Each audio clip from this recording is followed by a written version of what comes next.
All right, everyone. I'm excited about this one. This is the Audible version. I'm actually going to read my book, What Works When Diets Don't. What Works When Diets Don't. Now, here's the good news. This book was written probably 23 or 24 years ago, and I republished it in 2020. I added some things, took out some things. And over the last 4 years, the health and fitness industry has even grown even more. And so I'm going to add a lot of stuff that is not in the book. Just to give you an idea, this is the book. I'm reading What Works When Diets Don't. We're also putting in this on video casting. So if you're listening to this on Audible, you can go to any of my social media platforms and you'll be able to watch the video of me reading it. What Works When Diets Don't. But you want to make sure you also have feasting and fasting, and then also help. I'm addicted. All three of these books will help with the weight loss process. And as of now, while we can do it, they're all available as free downloads to read right now at the church website, westsidechristianfellowship.org, westsidechristianfellowship.org. So again, let's get into this real quick. I'm going to read obviously something that's important first. We have to throw out a medical disclaimer. This book was written, this audio version is based on my personal experience and observation.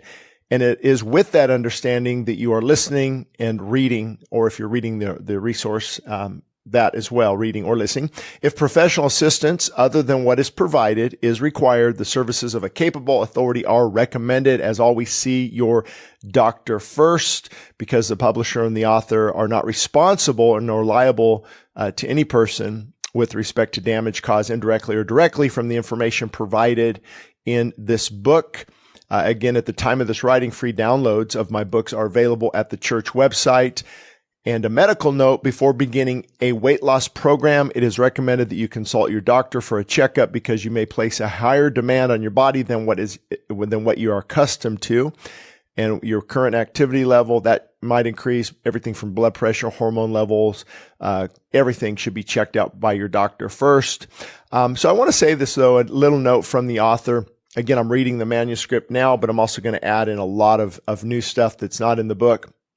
So the purpose of this resource, What Works When Diets Don't, is to motivate, educate, and encourage success. I'm an advocate on weight loss and health because it increases productivity. And here's a point I'm going to make up front. This is an interesting topic in the realm of health and fitness, and I've kind of went back and forth on this. I'm pretty solid on what I think now. I am going to focus a lot on nutrition, on eating, even on calories, because when I learned a lot through the National Academy of Sports Medicine, was never certified, but that's who I followed in the 1990s. The director of the National Academy of Sports Medicine back then, Rodney Korn, actually offered a cover quote for this book, which I was greatly appreciative of. But the dilemma was this. Back then, it was eat less, move more. You can eat less and kind of slow your metabolic rate down, and maybe hormonal challenges might come up. And of course, we've kind of changed a little bit on that, but I think we've come to the other side of the spectrum, which can be equally damaging. And that's, it doesn't matter how many calories you eat.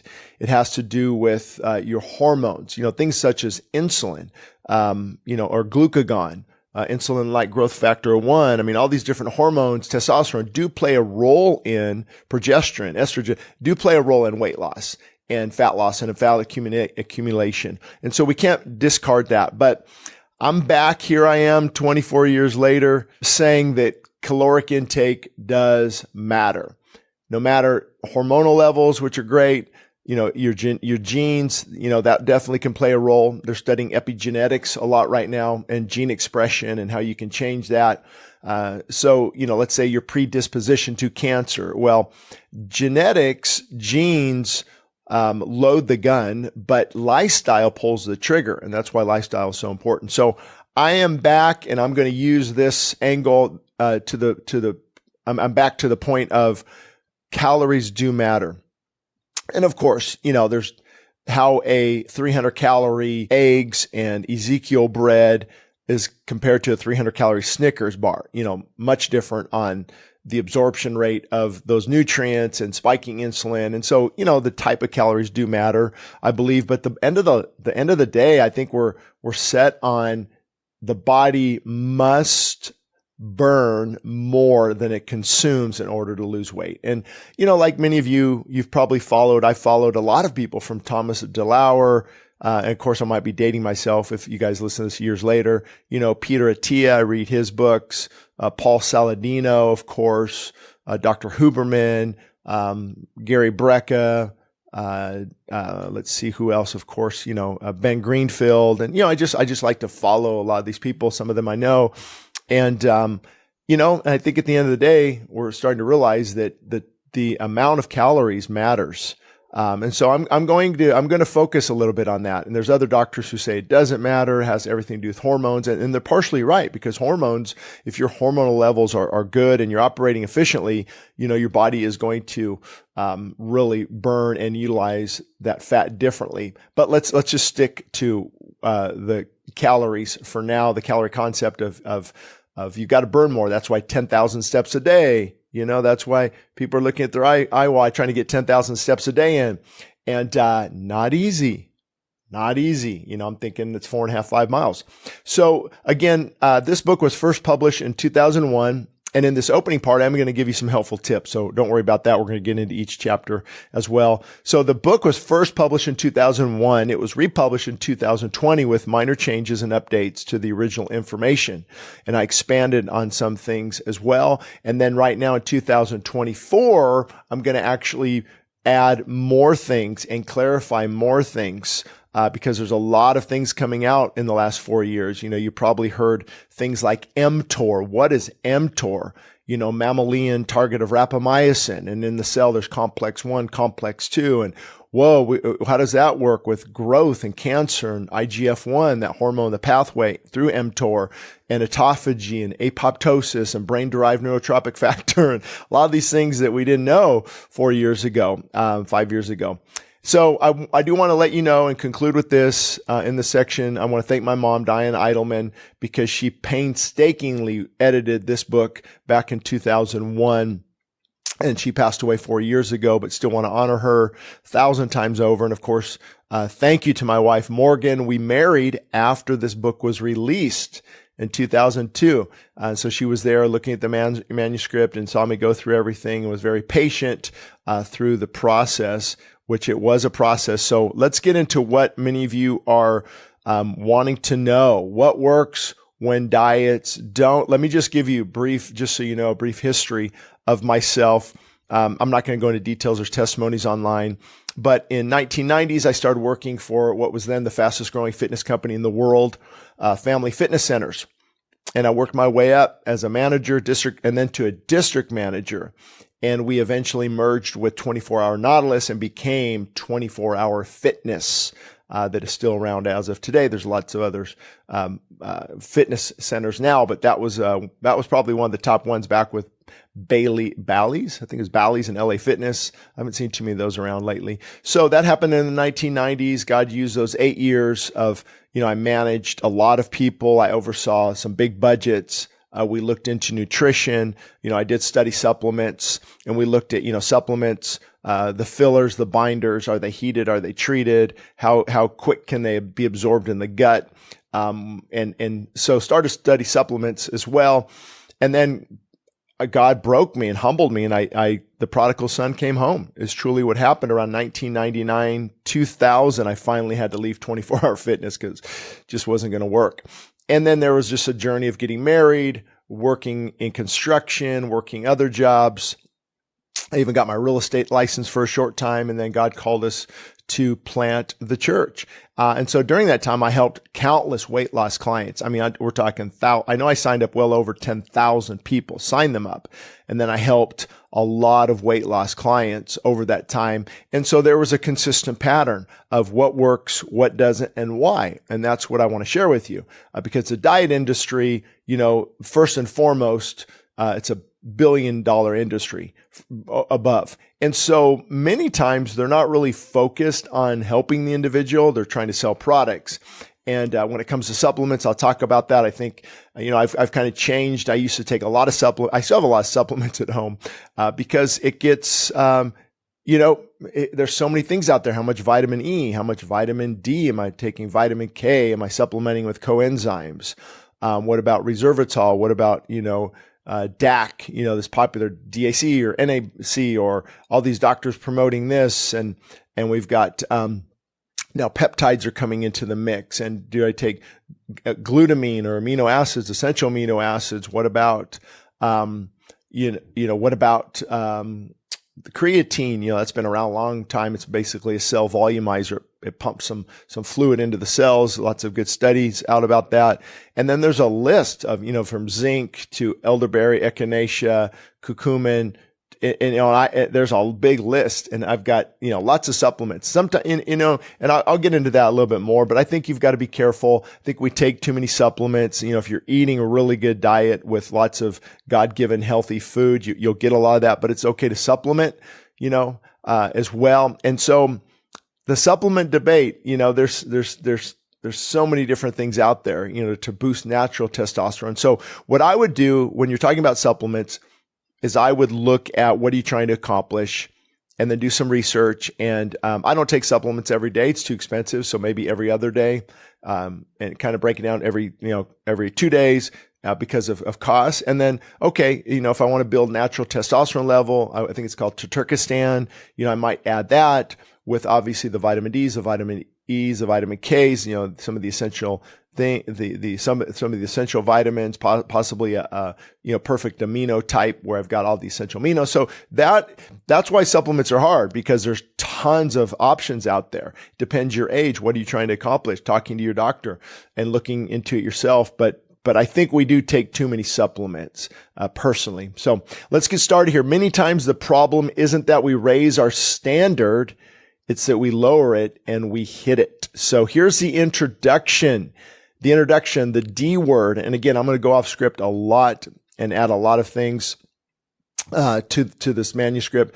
And this is back then. Currently, consumers were spending billions of dollars. I think it was around 72 billion, in fact, each year in the weight loss industry. So again, I don't know what we're up to now, but I know it's a lot. And you look at all the, the shakes and the bars and the apps and all the gimmicks and things. And why are we increasing in gaining weight? Why are we not losing weight? Why is health-related illnesses? They call it, I think, the four horsemen, from diabetes and heart disease and then neurological diseases. It's alarming. So something's not working. What's wrong with the picture? Well, what's wrong with the picture is, in my opinion, we're looking if I could just take that pill, if I could take that product. And that's the whole point of the book.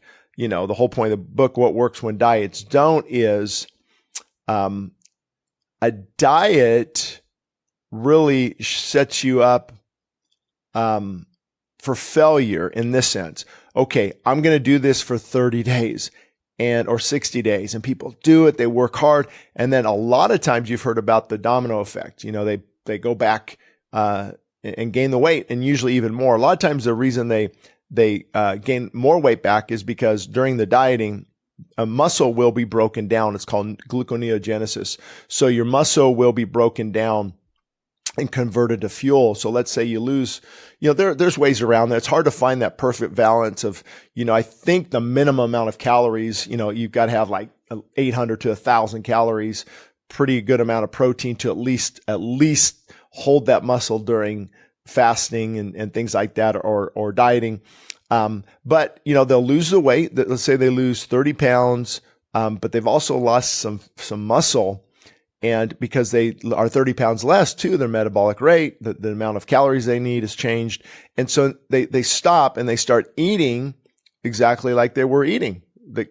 Whatever got them in the position they're in, they return to that. And so that has to stop. It's not a diet, it's a lifestyle. So sure, try something for 30 days. If you want to do keto, I'll explain that later, for 2 weeks, or this type of diet, and you want, it's okay. I mean, I do that too. If I go on a Daniel type of eating, Daniel fast, or even I've done some extensive water fasting, and I've got mixed feelings too about, how long to do that, what to do. I'm still, praying through all that. But it's good. But you have to make sure that, okay, this is a lifestyle. Because we fall back. Okay, forget it now. Let me go through fast food. Let me get my ice cream. Let me watch TV at night. And we go back to that lifestyle. So it has to be a lifestyle change. That's why diets don't work. They don't work is because a short-term solution, dieting, does not serve a long-term problem. Long-term problem is we've got health related illnesses increasing. We just eat too much. That's the bottom line. I'm going to shoot you straight during this book. We eat too much and we eat the wrong type of food.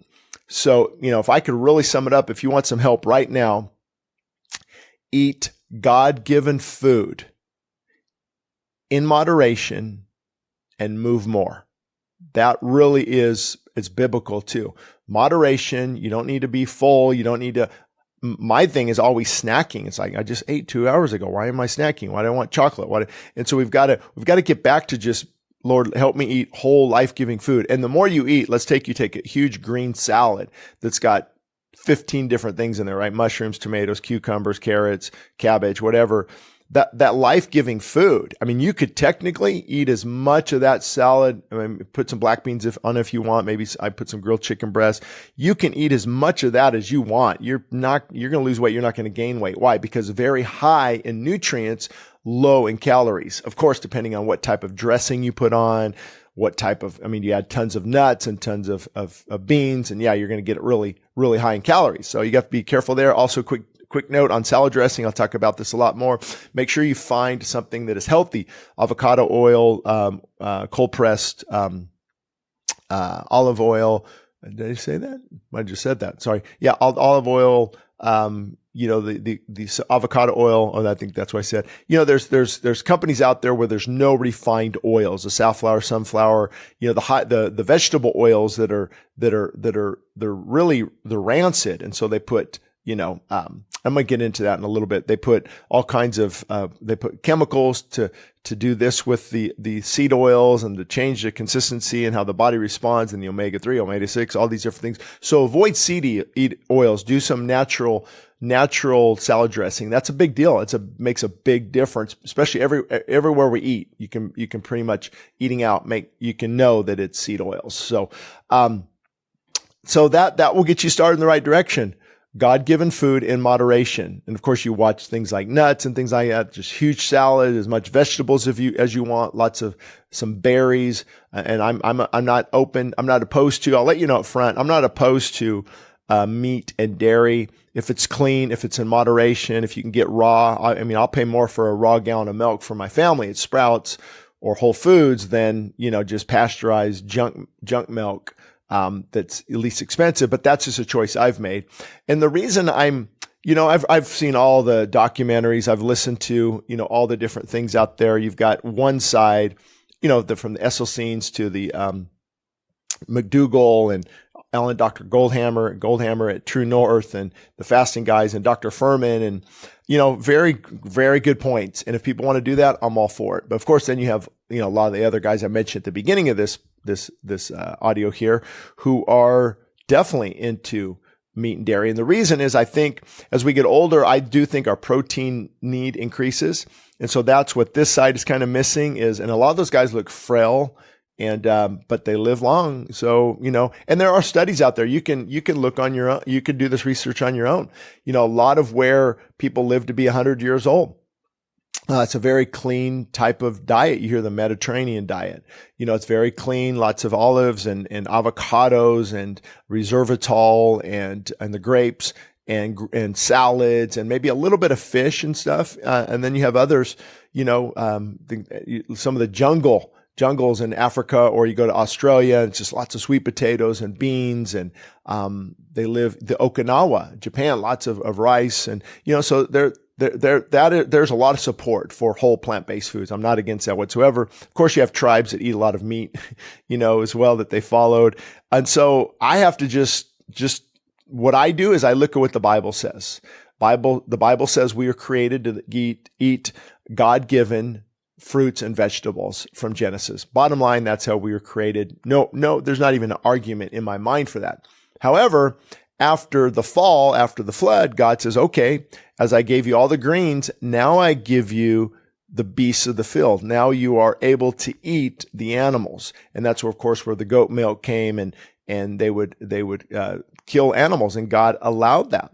And so the question comes up, just because he allowed it, is it ideal? Is it because vegetables were scarce back then, especially after the flood? I believe in the Bible 100%, inerrant word of God, and that's how I come up with these conclusions. But then Paul also talks about, do not let people judge you on what you eat. The time will come when they will forbid meat. And the Bible doesn't put that in a good perspective. It puts that in a cultish type of environment. And so we see Jesus probably, no doubt, eating fish. I'm sure some lamb. We see throughout the Old Testament. But then we see like Ezekiel bread. We see that God fed the children of Israel in the wilderness with manna. Manna, if you look at I think it's bdelarium or something along those lines, and you look, it's mainly a honey, a wafer, like a plant-based food. It's not, he fed them quail later because their flesh lusted for it.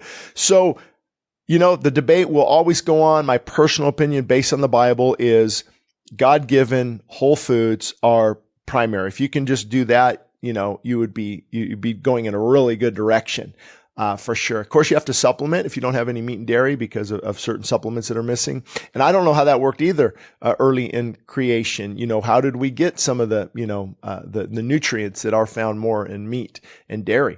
I don't know. Maybe the soil was different. The soil was a lot richer, and you can get things from the soil. I mean, they ate the soil a lot back then.